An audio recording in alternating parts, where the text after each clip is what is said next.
Welcome to Daunt Books, and a very warm welcome to William Boyd, who's here today on publication day of his new novel Trio, a novel of three parts, a novel of three major characters, an actress, a producer, and a writer. And music, I guess, is an important part of the structure to this in a way. We'll talk about that in a bit, but Will, last time you were here, you were in front of a very large audience. Today, not so large, but a very warm welcome. Thanks very much. A wonderful book set down in Sussex and Brighton in 1968, a tumultuous year, and in fact, a tumultuous couple of years. Why then, and why the setting down on the coast? It's interesting, actually. I think I became interested in the 60s because I was writing two television shows that were set in the 60s, and one of them was a Cold War thriller. Spy thriller, and so my sort of interest, I was buying books about the CIA and so on, and when I thought of when I would set this novel, the 60s seemed right. I lived through the 60s. I was 16 in 1968, so I have strong memories of the period, and I thought initially of 1969, and then I remembered I'd already written a novel set in 1969, my James Bond novel. Then I thought 66, the year before the Sexual Offences Act had been passed. And then I realised that 1968 was perfect because it was one of those years, one of those tipping points in modern history, I believe, like in 1789 and 1848 and 1914, when something changed in the world forever. And the more you look at 68 globally, the more you realise there's a strange anomaly at the centre, given namely Great Britain, where nothing much seemed to happen. But in the rest of the world, it was going to hell in a handcart. The Vietnam War was at its absolute pitch. 500,000 American soldiers. The Tet Offensive was underway in January. Then you had the riots in Paris, a near revolution in Germany, in Italy, student revolt, as it were. Assassination of Martin Luther King, assassination of Bobby Kennedy, incredible, most sort of widespread riots in the history of the United States apart from the Civil War. So it was, in a funny sort of way, it's a bit like now with our COVID crisis, that there was an anxiety abroad. People were unsure. The world seemed to be sort of rending itself apart. And so to have this setting of in Brighton, which has its own slightly loose atmosphere, and people involved making a rather silly swinging 60s film, I could play with the contrast very nicely. We'll talk about the film set. The three characters, Talbot Kidd, Annie Vickland and Elfrida Wing, all rotate, if you like, or their stories are threaded throughout the making of this film and the set of it. But as you say, it's a novel of transition. It's a novel about a transitional moment. And just picking up on what you just said, there's a sense that this country and indeed their lives, are lagging behind. There's a block there. Many things are blocked in the book, including one of the key characters, Elfrida's novel. She suffered for 10 years from writer's block. And the suspense in the novel builds. I mean, this is a novel that the pace picks up, as indeed a piece of music might do, as a trio reaches a crescendo. And the last part of it, I think, is almost at thriller pace. I think you'd probably agree. Is there that sense that these are blocked characters? There is something beneath the surface. There's something that they're all trying to suppress. And there's a sense too that the most important number in the novel might not be three, but it's two. These two or many more lives, perhaps, that we all have.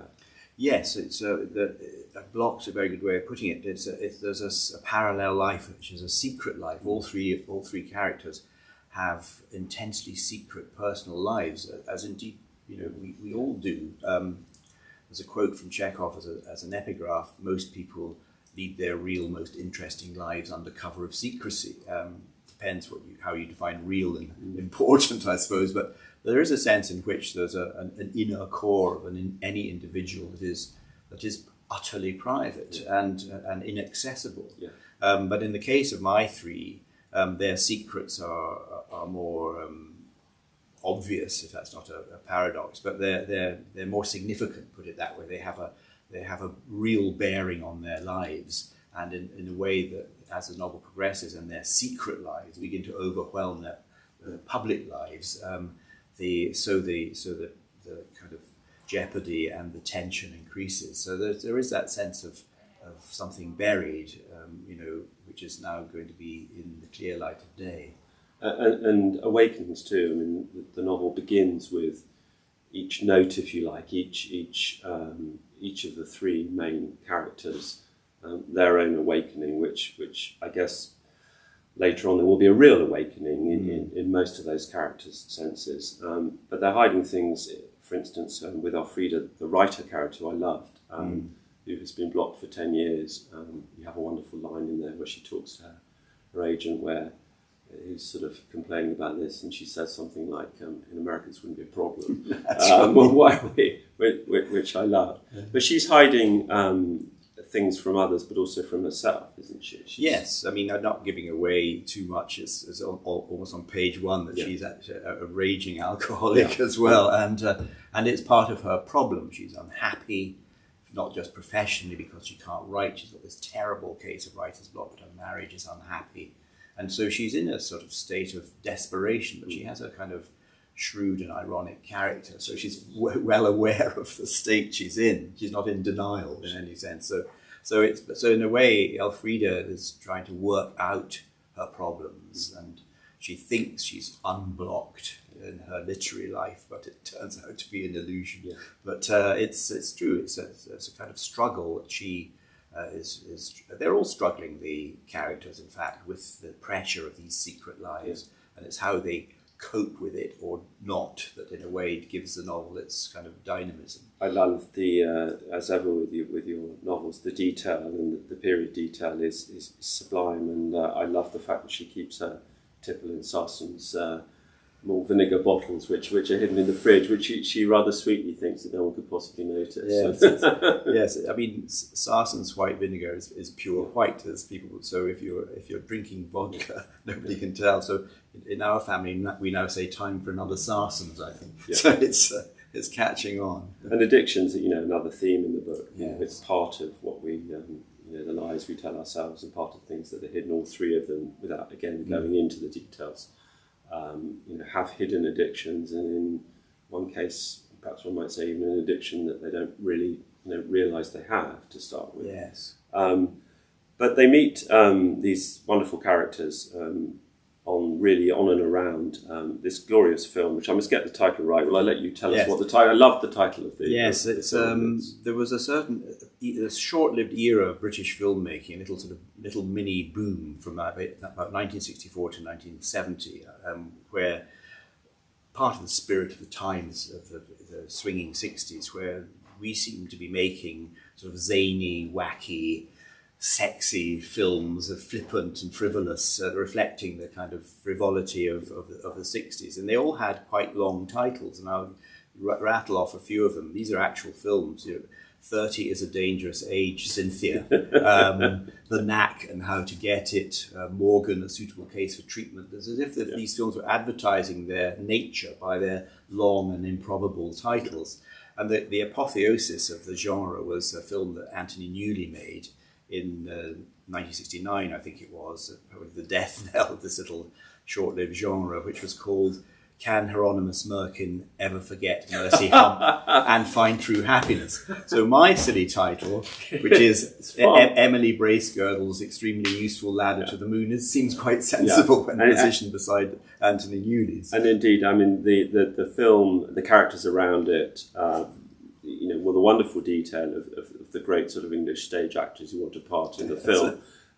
Hugely enjoyable. And again, I'm talking here to one of the great spoofers with the Nat Tate thing. But I found myself in the end Googling all of these characters. Right. And indeed the title of the film, because, you very cunningly throw in Dirk Bogarde at one of the parties, who I think is possibly the only real name there. I wasn't quite sure, but it adds this sort of dangerous sort of veneer of truth to it. There is the odd real name thrown in. there's a big party, and perhaps Laurence Olivier is Yes. there, and Max von Sydow.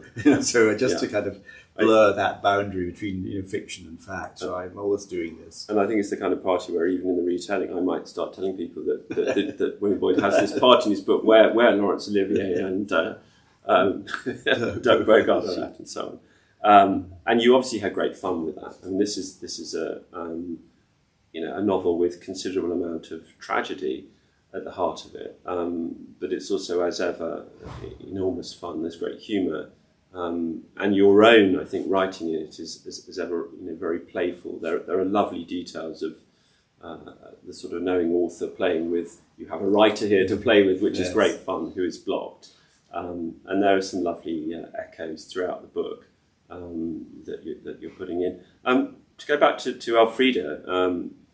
I felt, very much, as I was saying to you earlier, that she was threatening to escape the book because she's tied in at a slight sort of tangent to the other characters. And I wonder whether you found it was hard to contain this wonderful story of a novelist whose life is blighted really by success and being called the new Virginia Woolf. Yes. Whether you felt she ever was going to escape the bounds of the... Well, I'm glad you felt that, Brett, but actually I'm remorselessly in control of my characters.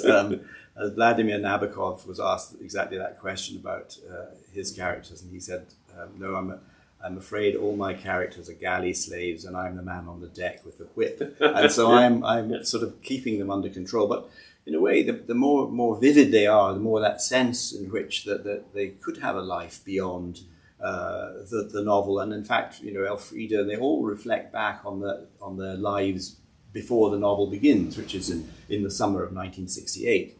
So there's a real sense in which you know more about the characters than just their participation in the narrative of the novel. And I'm a realistic novelist, and I sort of challenge myself to make the worlds I create, as textured and as real and as authentic as possible. And that applies to the characters I create as well. And it's part of the pleasure of writing a book like that you can, add in nuances and details and references which just add to the richness of the brew rather than lead in any particular, narrative direction. It's just part of the colour, if you like. Yeah, it is a hugely textured and hugely enjoyable book from the point of view of this variety of characters you're able to throw in.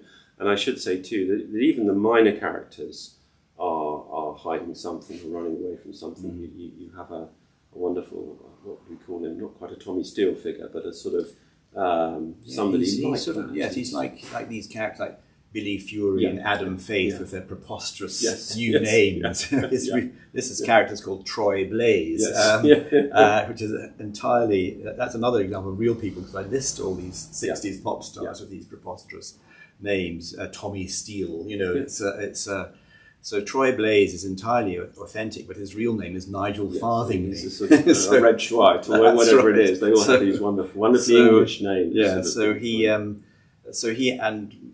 we meet his parents as well, who live in Swindon. So there is a sense in which Troy Blaze is a completely manufactured persona, as indeed all the characters are in their roles as novelist, film producer, or famous film star. It doesn't really tell the whole story. Have you just again on Elfrida? We're surrounded in this bookshop by your novels, wonderfully sort of evocative of place and time. And over 30 years I've been here. They've grown on the shelf, so it doesn't seem as though you've ever suffered from writer's block. But I don't know. Have you ever suffered? No, I haven't. But I think all writers, all novelists are aware of that problem. It's like a little dark cloud hovering somewhere just on the edge of your vision. And I've got close friends, novelists, who have had periods of block. One of them had 7 years without being able to write a novel, and it's an awful thing because you sit down at your desk and you sort of switch on your imagination, and if nothing comes, it must be very disconcerting. You describe this in the book beautifully. I mean, it's painful to read. Yes. And I thought, very realistic. So I wondered whether it. No, I mean I have a preemptive sort of strike against it, because when I'm writing a novel, I always have one or two ideas, quite developed ideas of the novel I'll write next. So I kind of calm down a bit, and so when I finish the novel, I can almost immediately start thinking about the next one. So, and that is a real, it is a real sort of not gesture. It's a real kind of attempt to find a solution to the problem of not having any more ideas and sitting at your desk with a whistling void. And so it's so I sort of seamlessly deliver one novel and immediately start thinking about the next one. So I've never actually suffered from writer's block, and I write so many films and television series as well. I write plays and short stories, so I think I'm lucky in the sense that narratives come fairly easily to me. I can think up stories, So I'm not that worried, but I'm definitely aware that it could strike at any moment. You'll be there just with titles, which is the wonderful way it's described in the book. And again, these are wonderful characters. Talbot Kidd, who's, if you like, the sort of the conductor of this whole, he's the producer of the film. He's a wonderful character, drifting in and out of these worlds which were colliding, at these parties, in and out of London. A new sort of freedoms opening up, which become part of his story, but also, the world of the good war and still there. So there's this tension. These people did exist in the film industry. When I wrote my first film in 1982, and you just caught the end of that era of that sort of posh gent type of film producer who went to a private school and a good university, and then were veterans of World War II, because in 1968 the war had ended only 20 odd years before. And you forget how anybody you met in the 60s or the 70s had a World War II experience if they were over a certain age. And so Talbot is very much a sort of throwback figure, but he's working in this crazy world of the swinging 60s. He's an immaculate English gentleman, quite sort of baffled by the things he has to encounter on a daily basis. So it is a curious collision of worlds, and but he is also, again, not wanting to give away, he's also he benefits from the new freedoms that the 60s brought. It allows him to, as it were, open up his secret life. Yeah, it's beautifully drawn, and again, his own life gathers, real momentum as he tries to unpeel some of those layers, and then finally, the wonderful Annie Vickland, who is an American movie star who's over there in this extraordinary. But it somehow seems so right that there's this American movie star in this strange little sort of English film. I guess there are several good examples of that. There are. Many films were made in the 60s and were funded 100% by American studios, so they would often plonk down their stars, whether it was Marlon Brando or Elizabeth Taylor, in these very English films. And actually, Annie Vickland is I can say it's quite clear, it's sort of loosely based on a real person, the actress Jean Seberg. Yeah. And Jean Seberg had a very rackety and ultimately tragic life. And a bit like Marilyn Monroe, in a way that you get this incredible fame and renown, but with it comes enormously damaging baggage, and it's how you cope with that. And Jean Seberg didn't cope with it and neither did Marilyn Monroe. And Annie Vickland is exactly that sort of very young, very beautiful star who can't cope with the way her life is being driven. I thought there were, we'll come to the wonderful description of the English countryside, but something in there reminded me of those stories of, Marilyn Monroe being driven around sort of obscure parts of the English countryside, Yes, she came over here to make a movie. Yes, exactly. Yes, it must have been a very, very strange world for these people. And Annie Vickland there she is in Brighton, and she doesn't really know what's going on, but she learns her lines and shows up to do the scenes, but it's all very wacky and zany. Well, so I hugely enjoyed it. And just briefly, I think it would be lovely to hear you read a little bit in a moment, but on the nature of the title and the sort of musical structure, I know with your last novel, Love is Blind, talking to you, you were very interested in the way in which the forms of music, the sort of tricks within composing could be used to generate emotion. Did you actually have a sort of musical sort of motif in your head with the interweaving of all these stories building to a sort of crescendo, or was that just a sort of... just the broadest reference, a trio, because I actually think it's almost impossible to replicate musical form in literature, even though Anthony Burgess tried to do it with the Napoleon Symphony, to write a novel that replicated the sort of the narrative of a musical form, a symphony. But I think it'd be too tricky. So I'm stuck in literature. But the idea of different instruments taking up the melody, if you like, is sort of buried behind that. But it is more of a structural thing rather than a reference to any musical form. As I say, I hugely enjoyed it, and as ever, the sense of place is hugely important in your novels. Perhaps if you wouldn't mind reading, there's a lovely section where we get a full sense of the countryside. Yes, it's it's quite easy to say. Elfrida is, with her terrible problems, is seeking escape, and she goes to the West Country to see if there's a possibility of finding some kind of repose. And this is her it's not far from Taunton, I think. Elfrida said goodbye and climbed into the taxi. They pulled away down the short drive and passed through the gates between the twin lodges. After 5 minutes, Elfrida asked the taxi driver to stop. They were on the crest of a hill, and they had a good view of the wide, long valley below and the convent set there in its park and farmland. She let her eyes follow the modest inclines and declivities of the valley floor, its swales and ridges, hollows and hillocks, pulled into a kind of shapeliness by the hand of human beings with its superimposed grid of lanes and hedgerows, random nature subdued by an easy and unthreatening order. Larger woods bulked where the land began to climb and couldn't be tilled, agriculture seeding ground to heath and rocky outcrop, and beyond the summits of those encircling hills was a blurry frieze of other plum-hazed hills in the very distance. She hadn't any fixed sense of her geography yet. These hills and woods had ancient names, like the farms and the hamlets she could see, and one day soon she would learn them, but now, in her innocent ignorance, she felt embraced by a vision of perfect English countryside, steeped in its history and seasonal cycles. That's lovely, thank you. Well, Will has kindly signed lots of copies of the book, so if you'd like a signed copy, go onto our website, www.dawnbooks.co.uk. But Will, on this wonderful day of publication, congratulations and thank you for coming. Pleasure, thanks so much, Brett. All done.